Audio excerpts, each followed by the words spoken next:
बिस्मिल्लाहिर्रहमानिर्रहीम। अस्सलाम वालेकुम दोस्तों, कैसे हैं आप। मैं उम्मीद करता हूं कि आप सब खैरियत से होंगे। तो आज हम आपकी खिदमत में दोबारा हाज़िर हुए हैं एक नए मौजू के साथ। तो चैनल को शेयर और सब्सक्राइब करना ना भूलिएगा। अभी हम फ्री हुए थे एक सर्जरी के बाद, तो मैंने सोचा चलें थोड़ी गपशप हो जाए। तो आज जो हमारा टॉपिक है वो है कब्ज़ के मुतल्लिक़ कॉन्स्टिपेशन।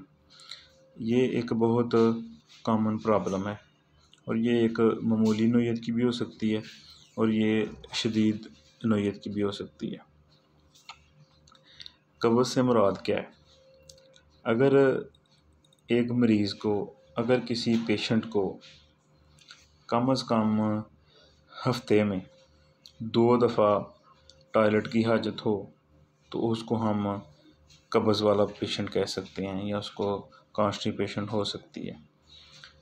अगर पेशेंट रोज़ाना 1 दफ़ा या 2 दफ़ा स्टूल पास करता है तो उसको कब्ज़ नहीं होती, क्योंकि बहुत से लोगों को ये नहीं पता कि कब्ज़ क्या है।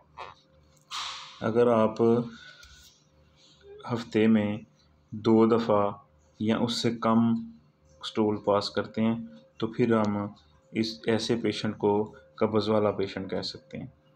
क्योंकि जब हम खाना खाते हैं तो खाना मैदे में जाता है, मैदे के बाद हमारा खाना छोटी आंत में चला जाता है। उसमें जो प्रोटीन, कार्बोहाइड्रेट्स, फाइबर्स वगैरह हैं, उधर खाने के टूटने का अमल शुरू होता है, खाना हज़म होना शुरू होता है और वो बॉडी में जज़ब हो जाते हैं।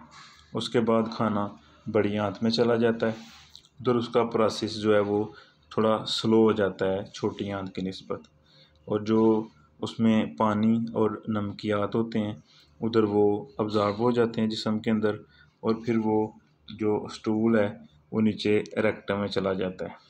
फिर हमारे माइंड में एक मैसेज पहुंचता है, नेचुरली कुदरती अल्लाह निज़ाम रखा हुआ है कि हमें टॉयलेट की हाजत पेश आती है।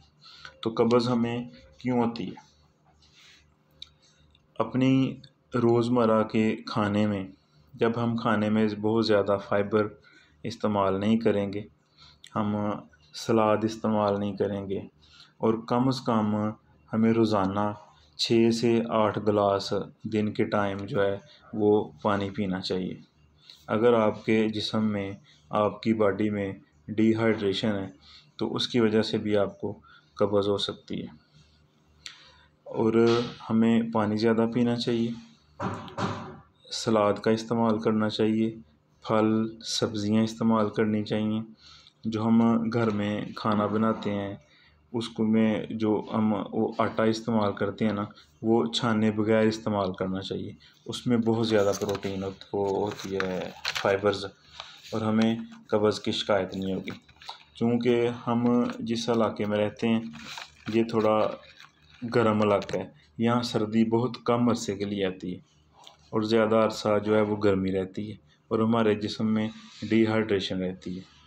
हमें रोज़ाना 6 से 8 गिलास जो पानी है वो इस्तेमाल करना चाहिए। फल और सब्ज़ियाँ ये ज़्यादा से ज़्यादा इस्तेमाल करनी चाहिए।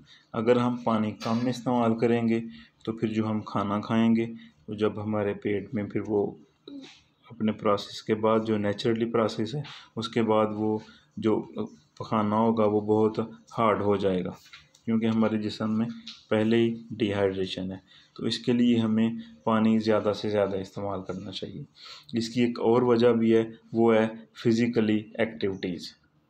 अगर एक बंदा कोई ऑफिस जाता है तो उधर जाके वो बैठा रहता है या उसका काम ही ऐसा है कि उसने चेयर पे बैठ के काम करना है, उसकी फ़िज़िकल एक्टिविटी कोई नहीं है, तो उसको भी ये शिकायत कब्ज़ की हो सकती है।